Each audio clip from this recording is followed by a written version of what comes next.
Buenas tardes, jóvenes. En esta ocasión les voy a dejar un video de cómo se fabrica un microprocesador para una tecnología tradicional, en el cual ustedes van a realizar un resumen del proceso de elaboración y además, obviamente está en inglés, van a hacer la traducción, en el cual al final de este video les dejaré las indicaciones del trabajo a realizar.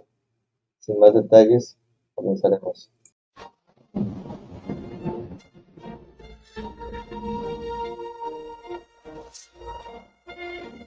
You are about to experience a fascinating journey through the clean rooms of the semiconductor industry.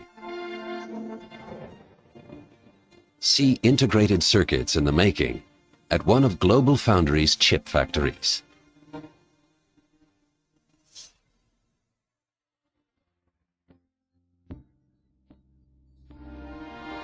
Let our experts walk you through the nanocosmos of the atom.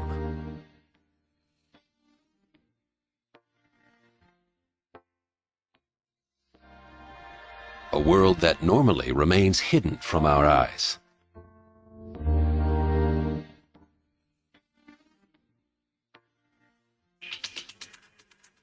In the beginning is the circuit diagram.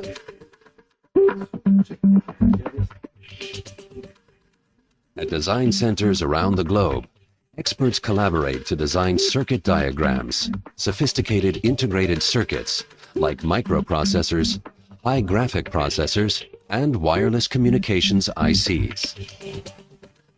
The next step is manufacturing.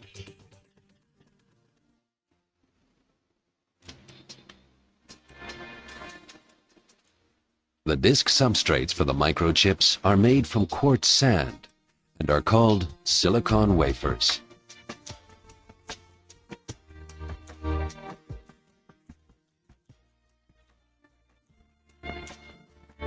To make these wafers, a huge monocrystal is drawn from purified silicon melt.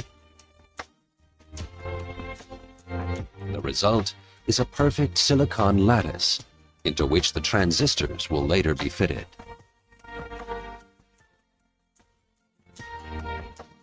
However, impurities pose a threat to these flawless silicon crystals.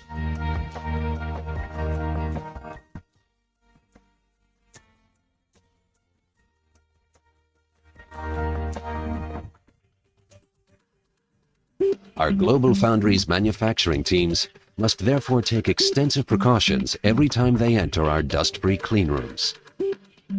The result?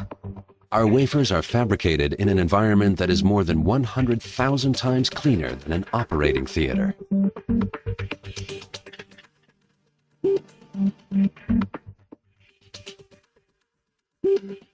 Completely free of dust, the silicon discs arrive at the clean room.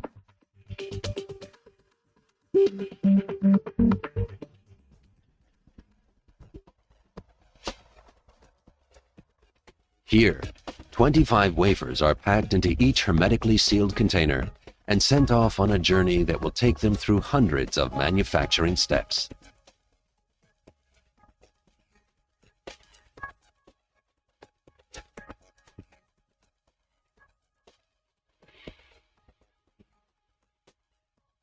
Photolithographic techniques transfer the circuit structures to the wafers, rather like slide projection.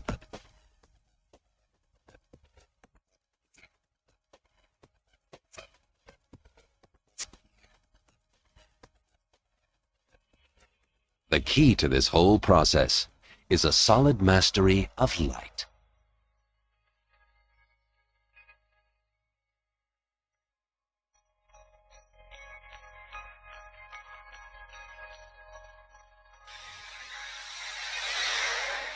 The silicon disc is spin-coated with a photosensitive resist.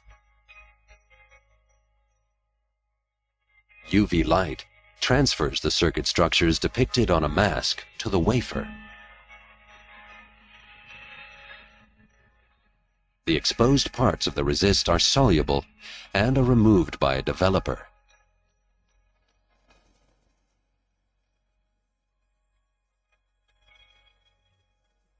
The transferred structures can now be used as a template.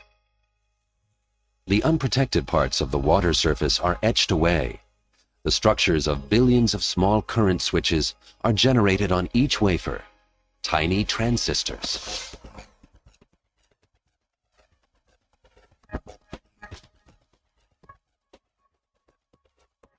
From the photolithographic stage, wafers move on to the ion implantation, where the electrical properties of the transistors will be specified.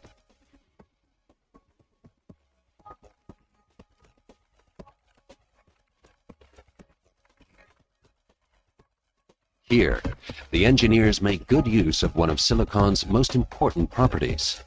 Silicon is a semiconductor, which means that its conductivity can change via a high precision emplacement of so-called dopant atoms.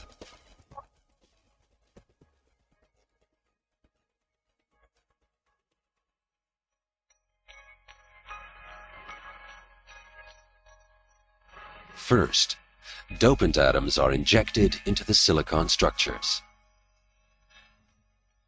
These atoms then distribute randomly in the silicon lattice. At high temperatures, the doping atoms become flexible and take on a fixed position in the atomic structure.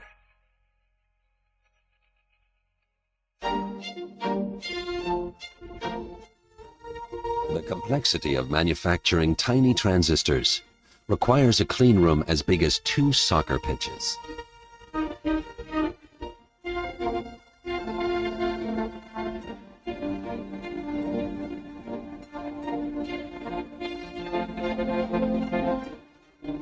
While our people monitor the complex processes, automated manufacturing itself always takes place within hermetically sealed production lines.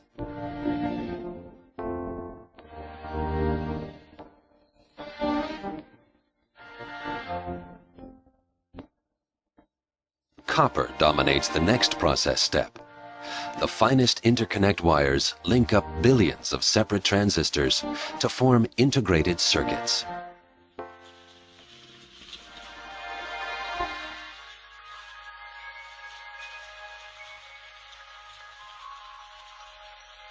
Before that can happen, however, cleaning is essential for wafers, as particles lurk at every stage in the manufacturing process. Before the copper is poured into the trenches for the interconnects, a barrier layer is applied. It helps to avoid short circuits and guarantees reliability.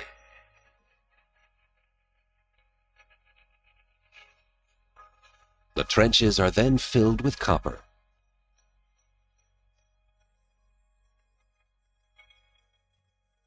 Finally, the excess copper is ground down to the edges of the trenches. This insulates each interconnect from the others.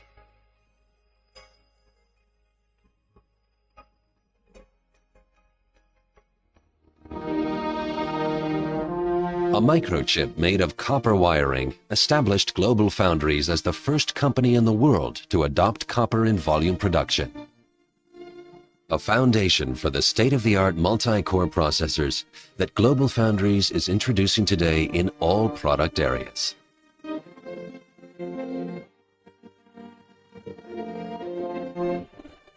To keep us on the leading edge of the world's chip makers, electron microscopes constantly monitor every step in the manufacturing process, down to the atomic structures of each individual transistor.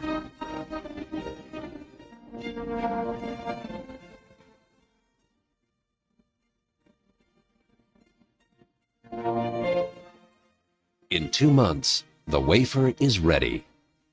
Huge integrated circuits consisting of conductors with a length of multiple kilometers link up 100 billion transistors on numerous levels.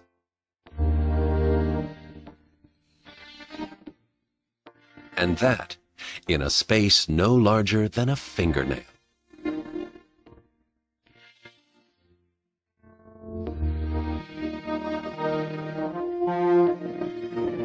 GlobalFoundries, the first truly global semiconductor foundry, located in the USA and Germany, Fab 1 in Dresden, and the future Fab 2 in Malta, New York. Together, they'll be two of the most advanced chip factories on Earth and a testing ground for the very latest microelectronic innovations from around the globe. The last production step in microprocessor manufacturing is the packaging of the chips. In preparation for this step, tin silver pellets are applied on the wafer. They will link the chip to the frame. Via the finest saw blades, the chips are cut off the wafer. The flip chip method is used to bond the chip to the frame, which is sealed with a cover.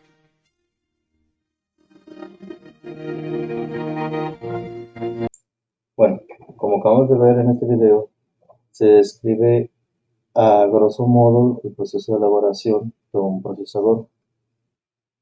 El trabajo que vamos a hacer es la traducción, obviamente. Van a hacer un resumen. Van a tomar los puntos importantes del mismo. Y todavía les voy a dejar una pregunta. ¿Por qué se usa el material de silicio para crear los procesadores? ¿Y por qué no usar otro material? Llámese grafeno, llámese coltán o cuarzo. No sé, se los dejo a su imaginación. Bien, chicos, por el momento sería todo. Espero sus trabajos y espero que les sea de gran ayuda. Hasta luego.